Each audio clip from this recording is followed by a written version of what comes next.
Um, so I'm waiting for my group mate to join the meeting so we can Sure. start.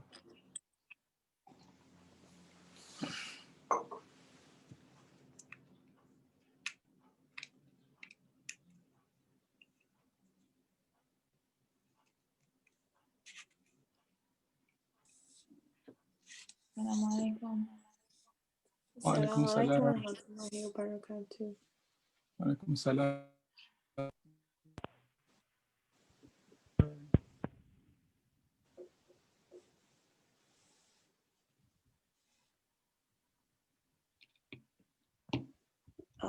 Sir, so can we start?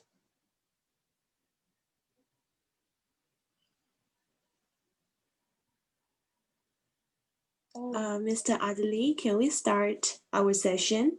I think he is not in the meeting now. Oh, okay.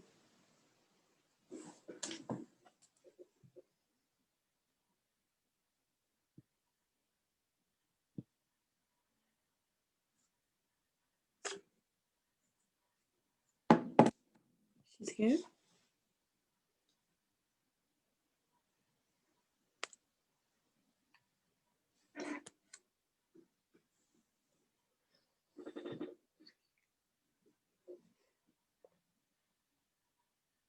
Maroua, so when we start, you will start recording, right? I'm recording now. Oh, you already record. Yeah, it's okay. We start recording from the beginning.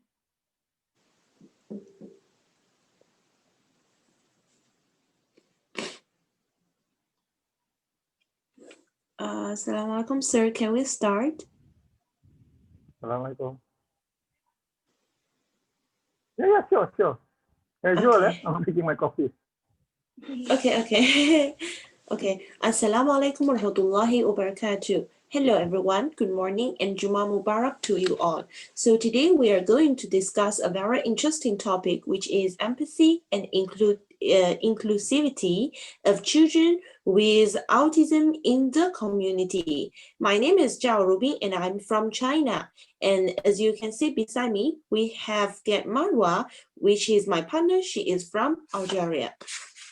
So first of all, I would like to introduce a very special guest for all of you, which is Mr. Adli. So can Mr. Adli introduce himself a bit? My name is Adli. Full name is Muhammad Adli Yahya. Surname is Yahya. I'm 36 years old. Next year coming to 57 years old.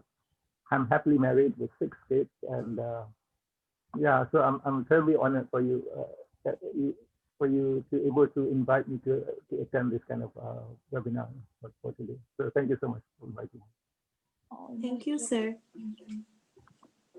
So I wanna share a video first from Star.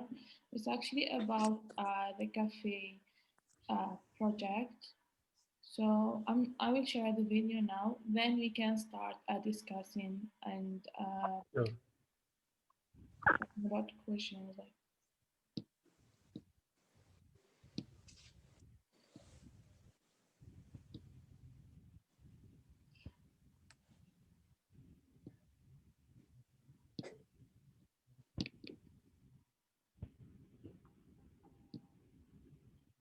He is very obedient. He follows instruction. No buts, no if. He follows instruction. If I were to get him to work elsewhere, assume that he has an opportunity, chances are he'll be abused. Adli Yahya is on a mission to create a safe working environment for his autistic son, Luqman. The father of 6 launched the Autism Cafe Project in 2016, a breakfast and brunch cafe that employs autistic youth to give them an opportunity to earn income.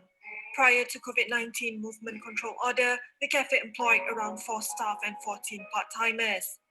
We do what they love to do. We don't force them.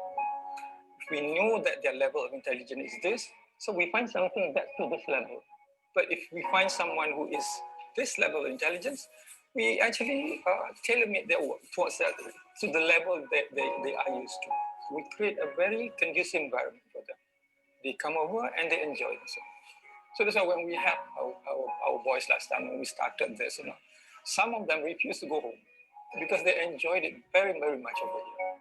He said he saw major changes after Luqman started working in the cafe. I'm not bad-mouthing school, but school for him is the structured school that we have now is not meant for him. So when we took him out, put him in the cafe, my goodness, huge changes. I want him to learn, but I don't want him to learn in a very controlled manner in school, because school you learn ABC. But to me, ABC is important, but not to him. He is more into life skills. So when he's there, he has that sense of purpose. Elina Razak's son, who has autism, works closely with Adli and Luqman, and she is happy seeing him earn an income. I'm happy that he's able to do something for himself. He's trying to mix with the outside, community. It's not easy. Him being very reclusive, very quiet, and to throw him out there, it's not that as simple as people thought. And I'm happy that he's able to at least take care of himself. The Autism Cafe Project also does catering. Under his mother's guidance, Luqman has cooked some of their signature dishes, including nasi kerabu kuning with ayam percik and nasi lemak. To teach Luqman independence, Adli brings his son around using public transport when delivering food to their customers.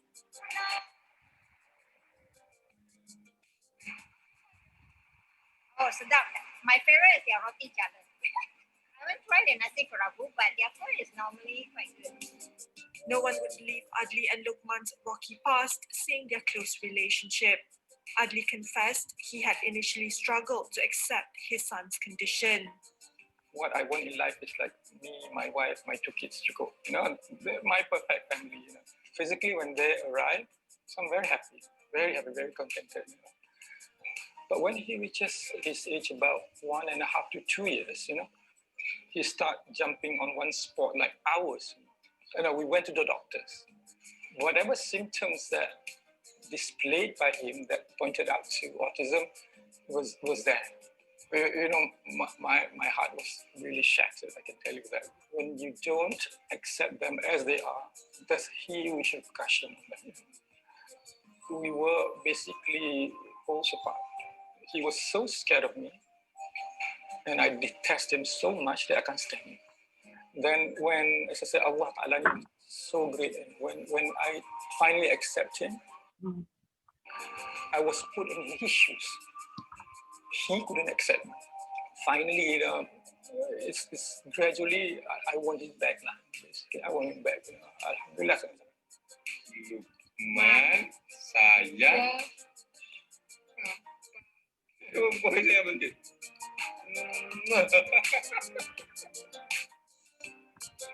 Moving forward, Adli has a bigger vision for his son's future.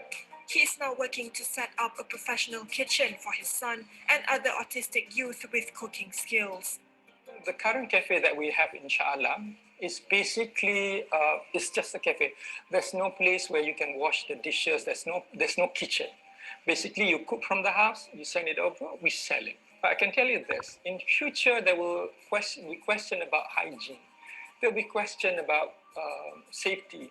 So before it actually arrives at our doorstep, we mitigate this earlier. So we set up a proper centralized kitchen, professional managing the kitchen, and we have a professional way to cook the food, so it'll be hygiene and it'll be safe. The project is so important to me. I must get this to be a success. Imagine if I can get this correct, this could be a solution for the future. Adli said the kitchen is currently 60% in progress and requires 60,000 ringgit for it to be completed. If the situation permits, the kitchen should be fully operational by the end of this year. With this project, Adli hopes Lukman and other autistic youths would be able to live independently.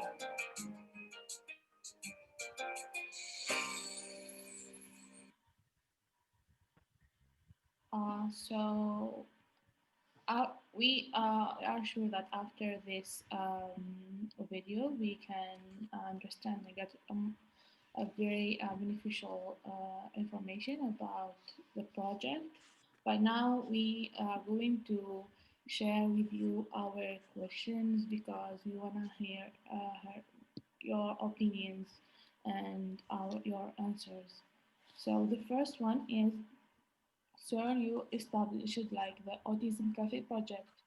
So can you tell us more about this project and what are the reasons for it, and when and where is it, the cafe?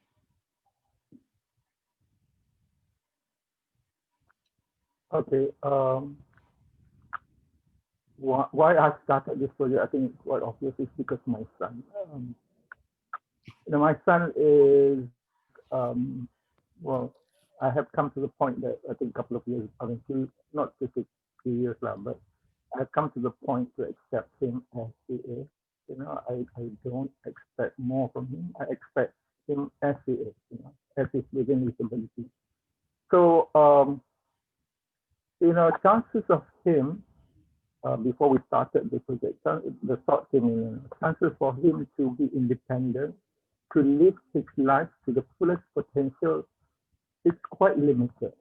If I were to send him out to the workforce outside together with you guys, chances are he will be left behind because of his certain disability that he has. It is not as perfect as us, but he has some limitations. So putting him out there, sort of putting him in the lion's den, basically.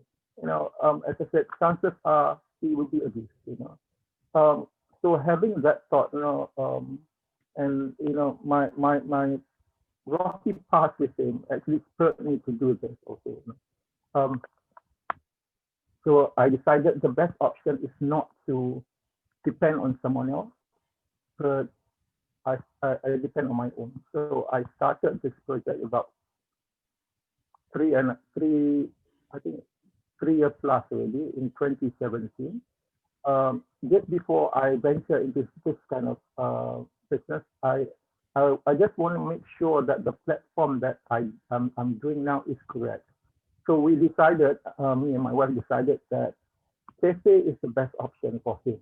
Remember, I set up this because of him. So we tailor-made to his ability. Imagine within that his capacity, he is working outside in the real world. So it's very difficult. So we must create an environment that is within his ability. You can't force him to do something that he don't like, but we can do something that he likes. So that's the basis that we did, like I say. There was a couple of options when we started this. I think those who follows my Facebook or Instagram knows about this. The first one that we had was in our mind was basically the car wash, laundry, and also cafe. But after weighing all these three options, we decided the best is cafe. So when we started this, I recall, I had to sell my car and stuff, we're not rich, but we have that to make sure this project will take off the ground and be a success, And when we started this project,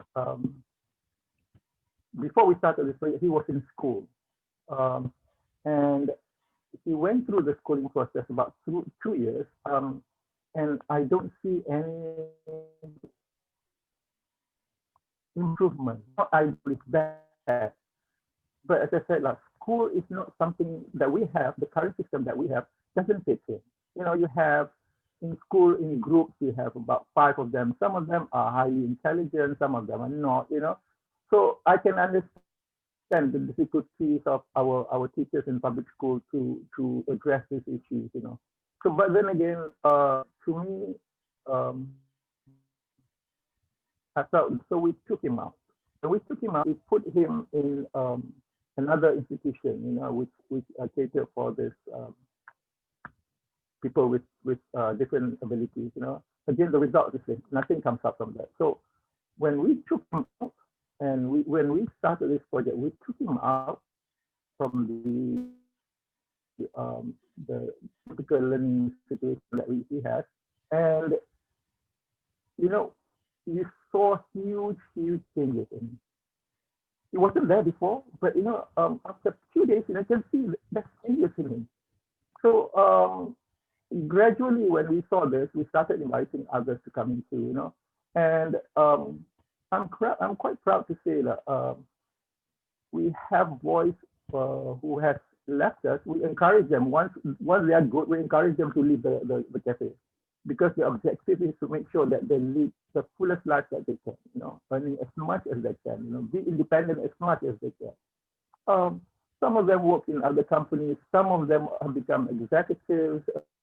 Some of them, a couple of them work on with other companies. So I'm glad we don't keep them, but we encourage them to go out and lead their life to the fullest. I'm happy to say, up to date, cumulatively, we have with us about 42 individuals who have been with Autism Cafe Project. And as I said, we started with 2 tables, and it's now grown into a full-blown cafe. So I'm happy with that. When we started this, as I said, it's just a table, 2 tables, and us. And we have managed to get our first location, which is in Puchong, under IM4U. We've been there for 3 years. Then we moved to SACC Mall under Head Start Academy. I would like to say again, thank you, Head Start Academy, for allowing us to operate at your premises. We are there, and now we are opening up our new cafe on our own, 100%.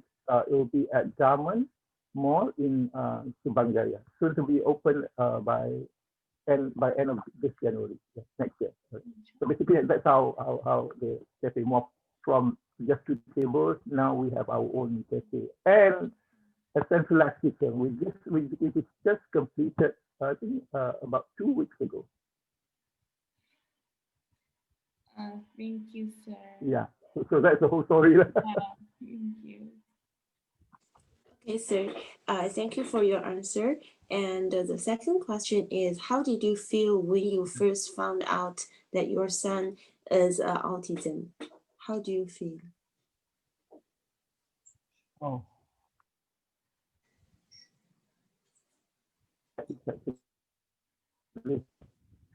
I think it was a difficult time that I had in my life. When I saw the video just now, it just choked me because the journey that Allah laid out for me, it's not a simple and sweet one.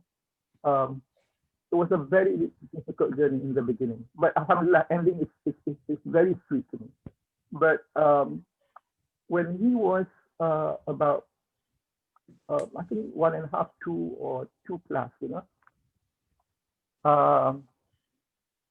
he displayed signs that which is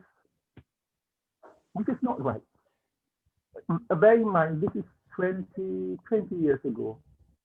So the knowledge was not there, internet was not there. So it was kind of mind-boggling what you're dealing with.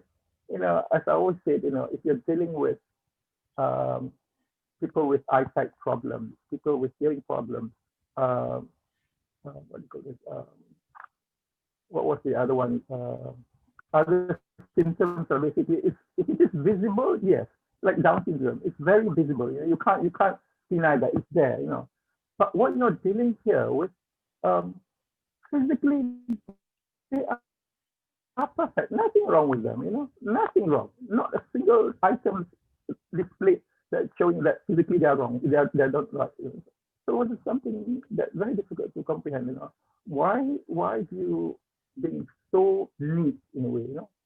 he was kind of very clean person, nothing, when you kids play with their toys, it was everywhere, but not him.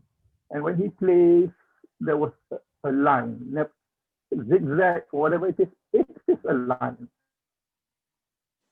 When he doesn't sit still, he doesn't sit still, he jumps out, runs around like hours, So this kind of display was really difficult to comprehend. What is it that I knew something is not right, but I don't know what it is. And my quest for a perfect family, as mentioned earlier, was also another influence. I am bent on having a perfect family, so called to me. As I said, me, my wife, my 2 kids. I really bent to have that. That is one of the issues that I had with me that put our rocky relationship with Lukman. And internet came in. I think it's about 2 years after he was born. It is really difficult for me to tell you. Then what do you call this?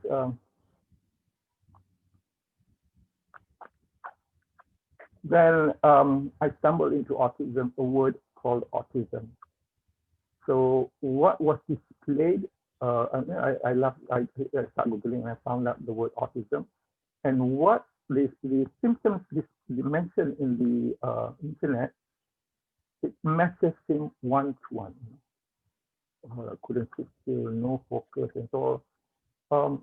So that made me realize he is autistic, but I refuse to accept him as he is having that kind of condition, because as I said, my quest for a perfect family, and that is a hindrance to me.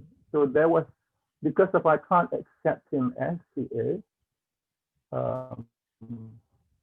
it causes us quite a difficult, not really quite, but very, very difficult of acceptance.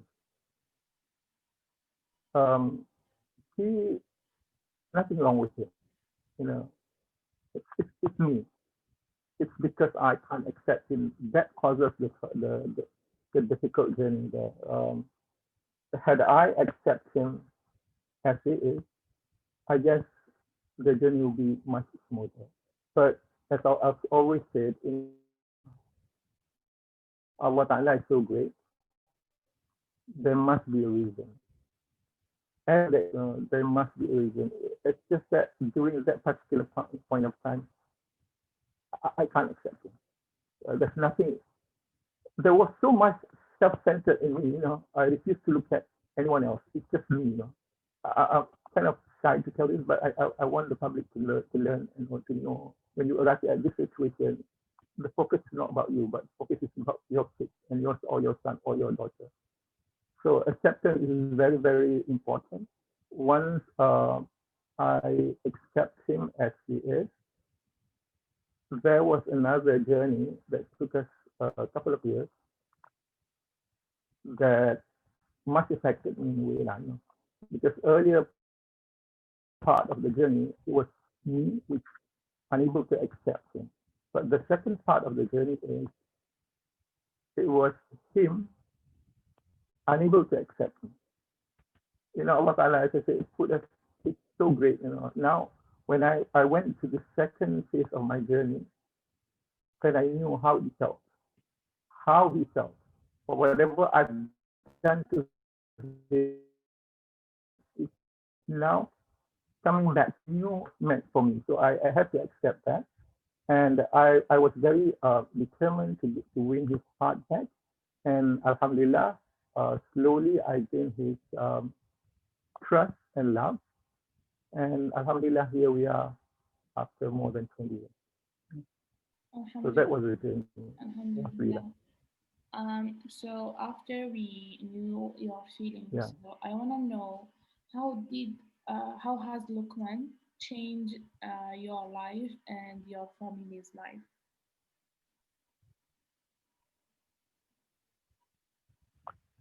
Well, there's a lot of things that it has changes in a way. There's so many incidents that make me realize that he's here for a reason. As I always said, God Almighty doesn't give you something out of the blue.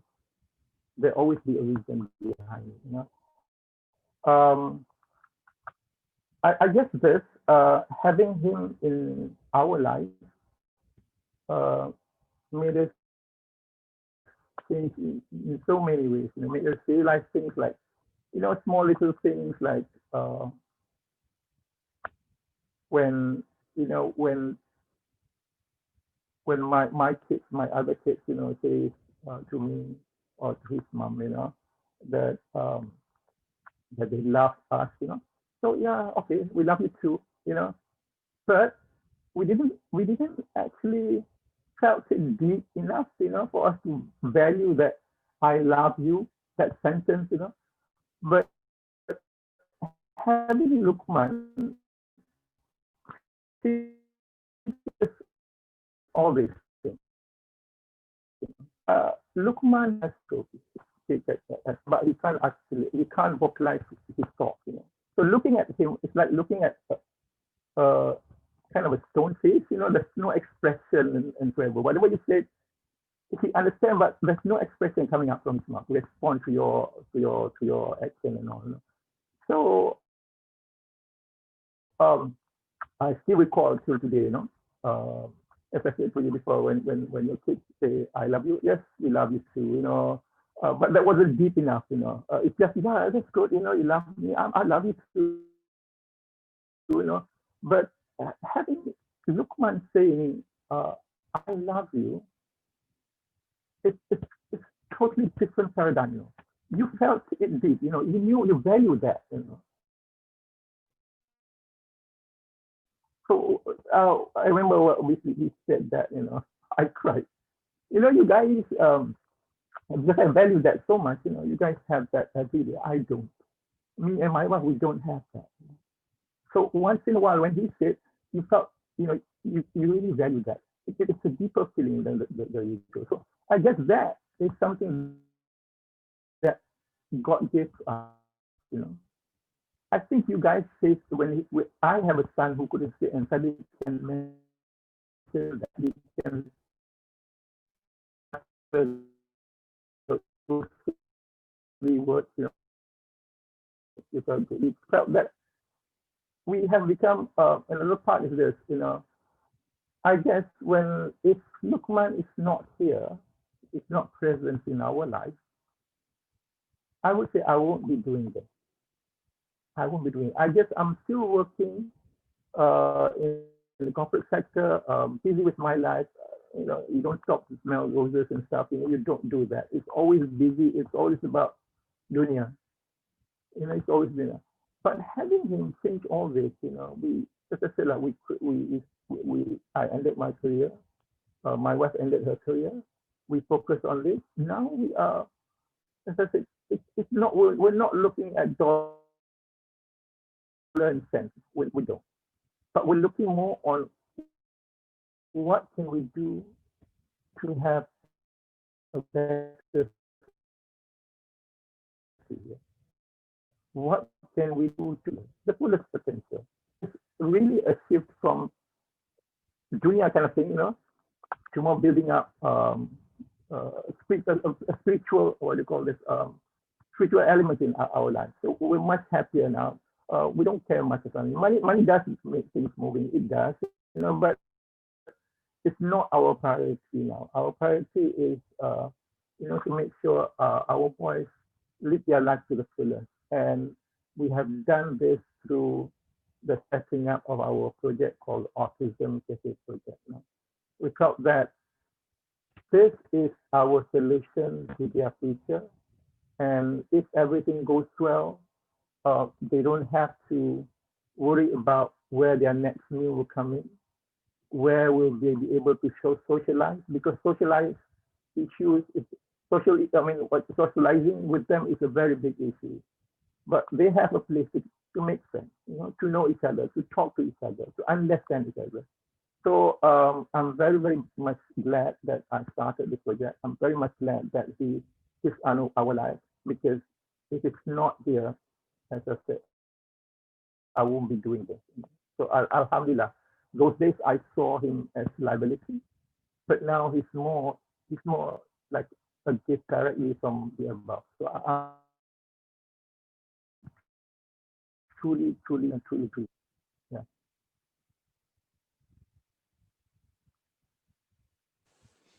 Okay, sir. Next question is the same of this webinar series is empathy and inclusivity. How well do you think our society has empathized with families that have children with autism, and even with those with autism? I guess coming back from 20 years ago to where we are now, I think there's a huge improvement. I still recall last time when he was small, when Lukman was small, we brought him to I remember we went to McDonald's last time. This is a bit of a story that I'm telling you. We brought him to McDonald's. He loved ice cream. I remember those days, he loved ice cream. And he couldn't comprehend, like, basically he doesn't comprehend about ownership, So what happened was that there was a family with a small kid sitting next to us, having ice cream, having a good time at McDonald's. And the boy was having an ice cream in his hand. Lukman saw him and went to him and quickly took the ice cream and ate it on the spot. So it was not a pleasant scenario after that. But I couldn't blame it on the family and people over there, because those days, I guess the knowledge of autism was not well known as where we are now. So, but having said that, situation that we went through now, or a good example is when we went out and people, I don't know, people start noticing him. When he sits down, he's very obedient and all.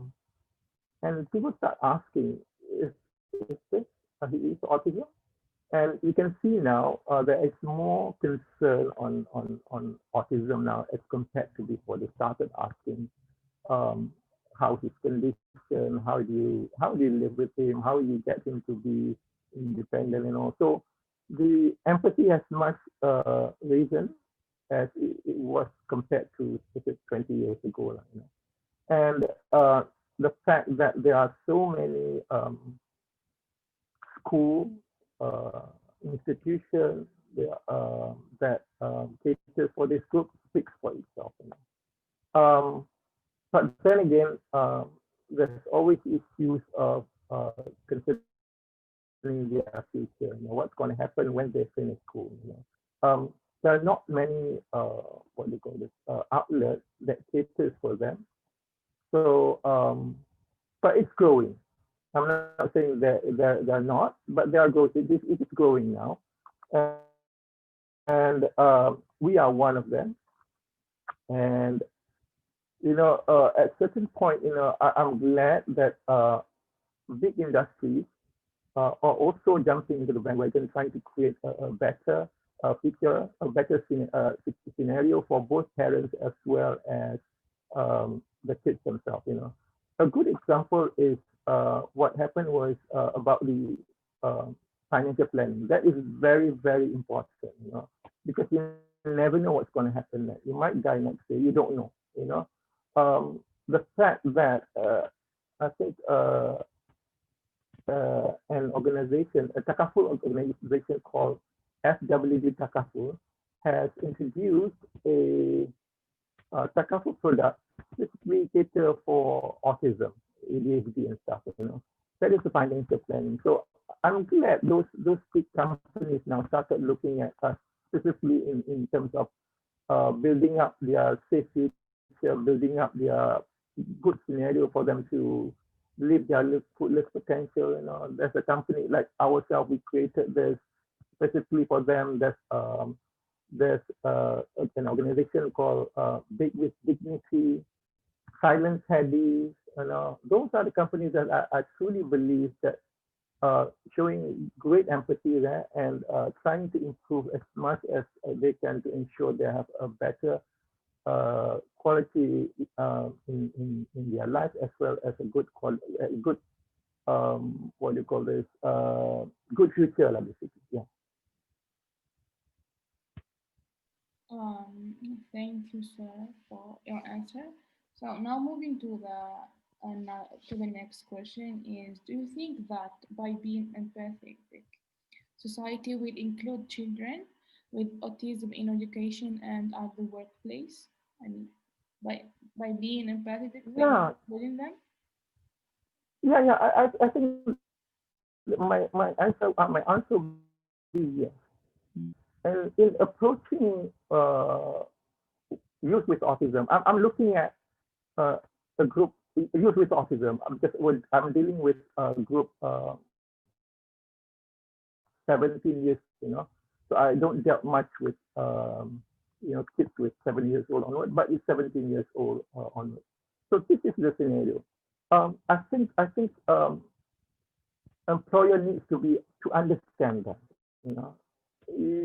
When you recruit them, you must understand their situation.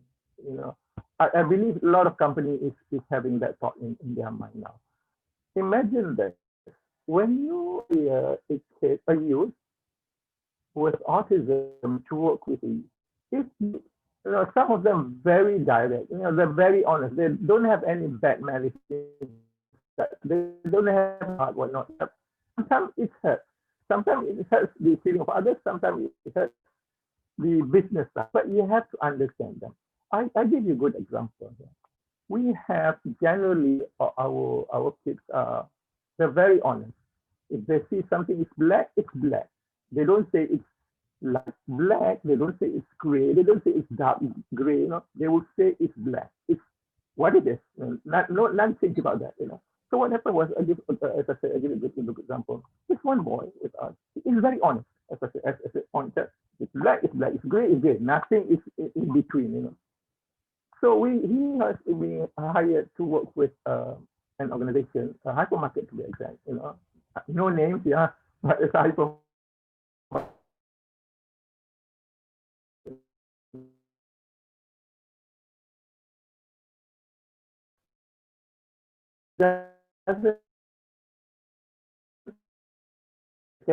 Put was put for customer service. You know, will come over and they will ask you, "Oh, is this sardine good?" And he will, if he already tried that, if it's not nice, he will tell, "Don't buy this.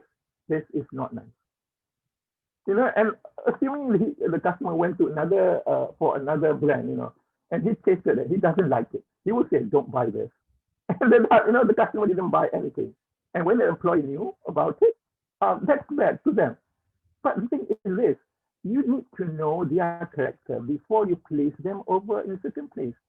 If the boys love cleanliness, you know, if the boys love, being honest, get him to say in charge of the cleanliness, because he will speak the truth. He won't hide it. Okay, this place is dirty. You must get this clean, you know. So that will benefit the customer as well as the company. So you've got to understand them. You've got to understand them. Don't just employ them, and then for all you know, it will become just a window dressing. So don't employ them. Okay, on our cafe, we are the task given is to their living. If they love us, if he loves to talk, we get them to face the customer. If he loves culinary, if he loves to bake, then the kitchen. So we don't force everybody to do what we wanted them to do. Understand them. You know, if they're able to perform at this level, create another work class that's within that level. If he is intelligent enough, he loves numbers, get him to be the cashier. So that's where they excel. So it will be a win-win situation, you know. You can't, as I said, you can't do something based on your liking. It's the other way around. You do something based on their liking.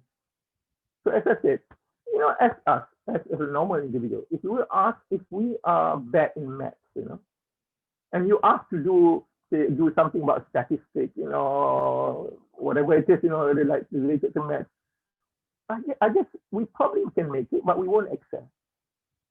The same applies to them. If they lack something, that you give them something that they can be happy with.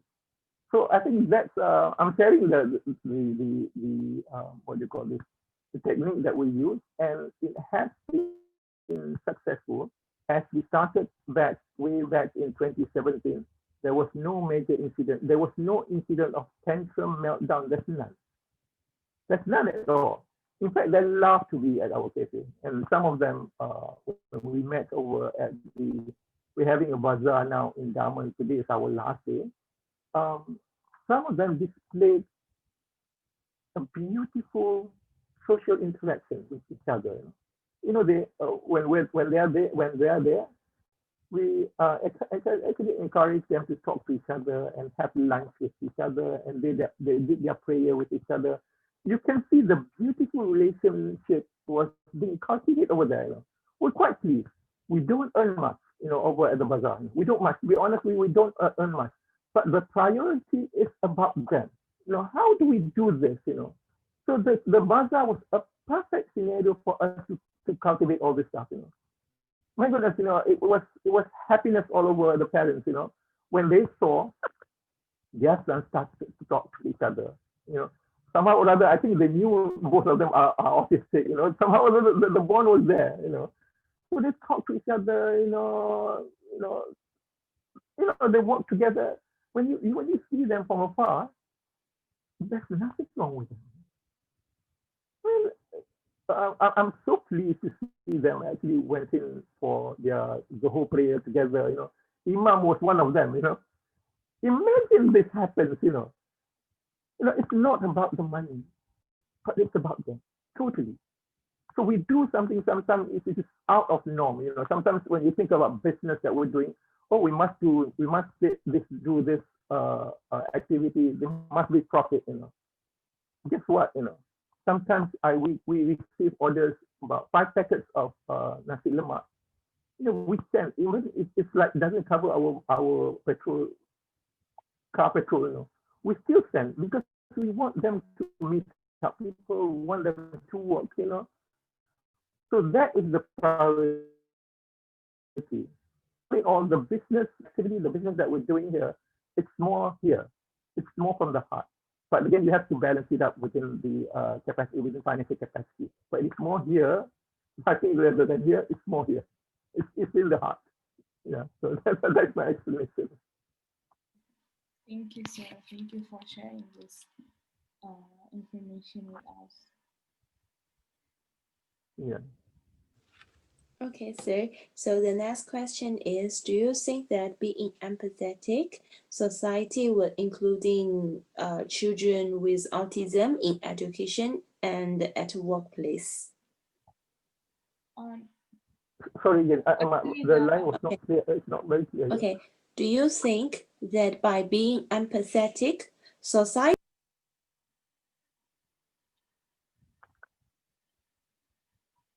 there's something wrong with. Oh, okay. Sir, do you Actually, okay, the next question is, how has your project adjust with CMCO? I mean, during the pandemic, it did affect your project? Okay, during the current, yeah. Okay, can you hear me now? Okay. Yeah. The pandemic has caused us really, really difficult situation, you know, because we're not an NGO. To be honest, to be fair, we're not an NGO. We are a business unit. But a business unit, we are registered with an organization called Magic, which we got the certification as the social enterprise business unit. So ours is more on social enterprise. Our funding basically on our own. We don't depend on donation. Donation comes in, but to survive, felt that it has to be a business unit, but with a focus. So that's why we set up a social enterprise, and it is certified by me. Yeah. Has caused us really, really big issues here. When the rules, the CMO, right? MCO or CMO? CMCO. No. CMCO. That was the abbreviation there. CMCO, yeah. When it started in April, basically we lost all our customers. You can't go out, so the cash flow was basically zero, and we lost our income for almost 3 months. And that causes a lot of anxiety in parents as well as the kids. My son was restless for quite a bit until we managed to fill our time with him, with all the activities. So basically we earn nothing, from there. CMCO, yeah. But it forces us to switch our business model. After 3 months of not having any income or all, we decided to move with focus on delivery, which what other companies did. But it took us quite a while because, as I said, 3 months you couldn't go out or not, so it was difficult. Yeah. You can sit down, my son. Yeah. Okay, so when there's no income, it was difficult to run the business. Luckily, we managed to change our direction. It's more on delivery. You can sit down. Sit down. Okay, sit down. Okay. So we the path now having a customer to come in, but now it's getting our product to be out there. So CMCO has its blessing. It forces the thing the other way.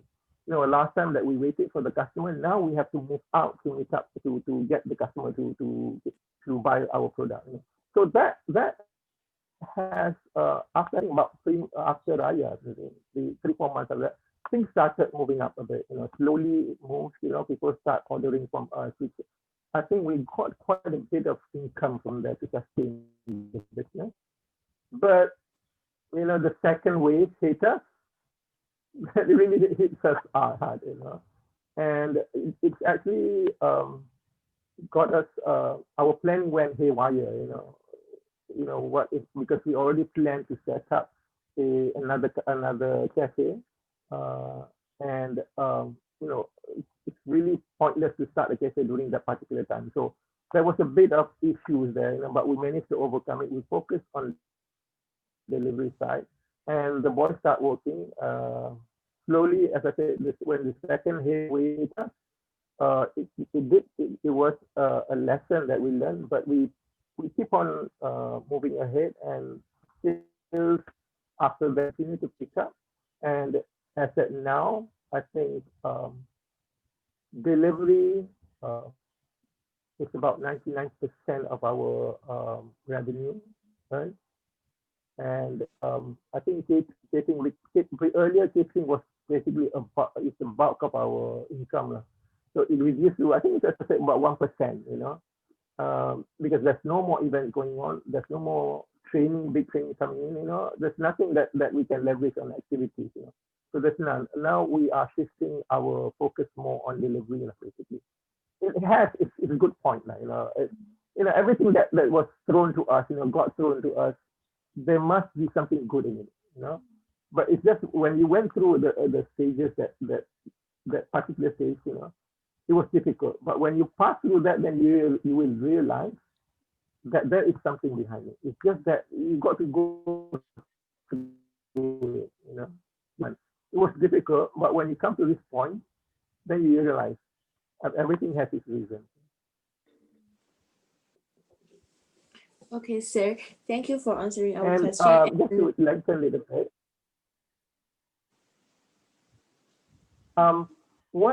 what's happening now, because we want to expand further. You know, our plan was to have our cafe, our next cafe is supposed to be ready last year, but you know, because of the events coming up, you know, the CMCO coming in, you know, so it has to be postponed. We have managed to actually set up another cafe, which is going to be in Diamond Mall in Subang Jaya. Now I think it's about 90% completed already. So hopefully by end of next month, the cafe should be operational. And I hope, and we also have our kitchen, centralized kitchen ready now. It is a collaboration between us and MIJ Singapore. So that will be another outlet that can support our youth, you know, at least support their quest for a better future. So these two locations, we hope to be operational both by end of next month. And what we want from this, you know, if you can support us, maybe not in terms of giving us donation, whatnot, but if you do want to give us donation, you are most welcome to give us donation. But the more important part is actually for you to support them, you know, support the business, because in the end, you are supporting them and they will have a better future. You know. All these two outlets will be totally run 90% by our youth with autism.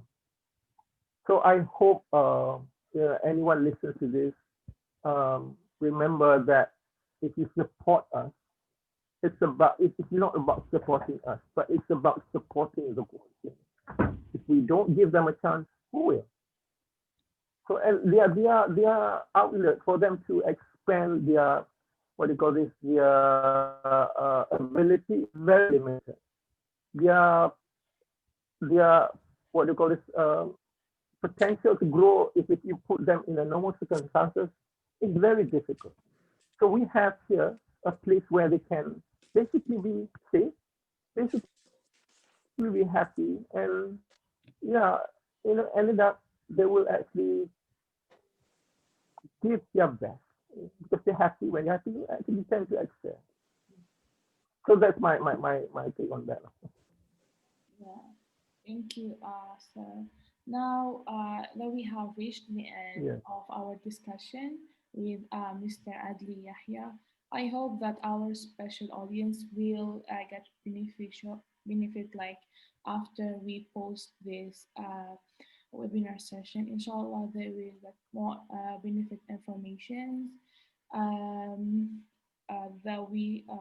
Mr. Adli gave us in a short time.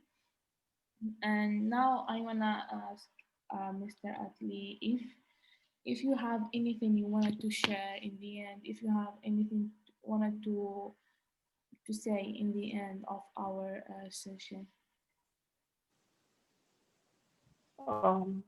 I guess this. I always say this to when I ended up my talk, you know, to the parents. I know it's difficult, but to me it's very difficult. You know? But you have to accept them as they are. Acceptance is number one. Once you have the acceptance, then you start planning. Plan for the future. I guess you can't leave it to the teacher. You can't leave it to your other family members or not. The responsibility falls on the family.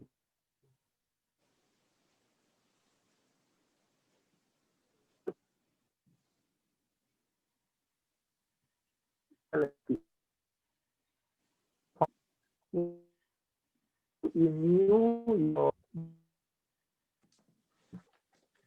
your limitation. You think a limited to that kind of ability. If you're having issues with communication or or having issues academically, just on that and move from there. You don't expect him to be the CEO, but you expect something that is lower. But nevertheless, it is a future to him. So craft your plan. You plan it yourself with your family. Plan his future. It is cause and responsibility. Plan carefully. Once you knew, manage your expectation and start planning. The second one is the public. I would say understand us. Understand us, the parents. Understand them as individuals. They might have meltdown outside, but they ask for that. No, they don't ask for that. It happens. So be more in society. Understand us. We don't need extra burden on our shoulder. People start labeling us as a bad parents, and we don't want that. We had enough on our shoulder. And as I said again, on and on in every interview, private sector especially, you have the capabilities, you have the infrastructure. Help us to grow their future. We don't ask for money, but we ask for an opportunity. That's what we did. We have production. Open up doors for us. Give us a table every once a month or once a week, where we can sell our product. We don't ask for you to give us loads of money, but if you do, we're more than welcome to receive it. But give us a platform for them. It's not for us. It's not for our project. But it is for them, If you don't, who else? As for inviting me to this project.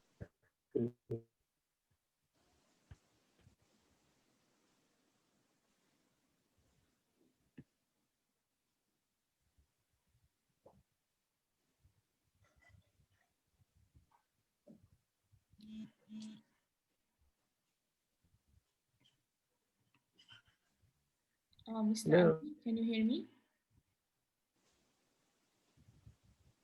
Yes. Yeah. I hope that after the pandemic, maybe we can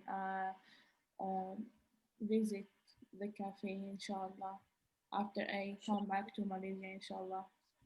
Inshallah. I hope so. Inshallah.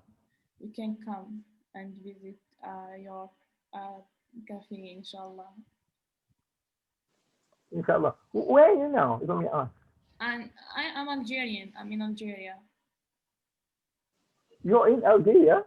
Yeah, I'm Algerian. Oh, wow. This is the other side of the world. Yeah. And your friend, the other one? I'm Both in of you in China. Algeria? Oh, wow. Oh, wow. This is surprising. How on earth did you get to know our project? Sorry? How on earth did you get to know our project? It's through Madam Ida. I will think. Oh, that's wonderful. To know the project. I wanna see and I wanna come to visit your project really.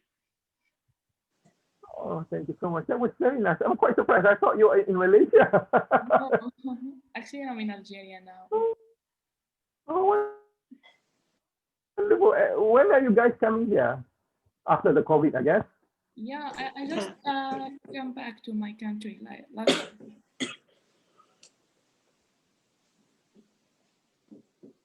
You're most welcome when you're around here. You're most welcome.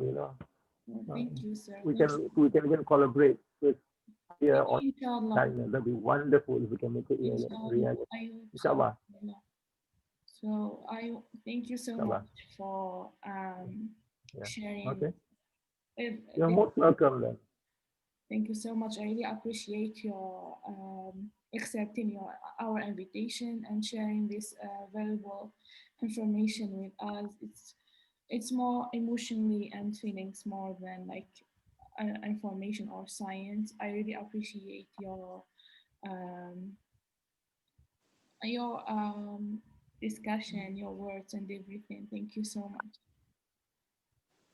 No, thank you. Thank you. I think knowledge is to be shared. You know, there's no point keeping it to yourself. I guess my journey probably helps others too. So be you know, I'm sharing a bit. I'm losing a bit of my privacy, you know, but I guess it's for a better cause, you know, Yeah. a good cause, you know. So glad to be part of this sharing today. Thank you so much for inviting me, and I hope to see you again in future in physical form. Thank you, sir. Thank you.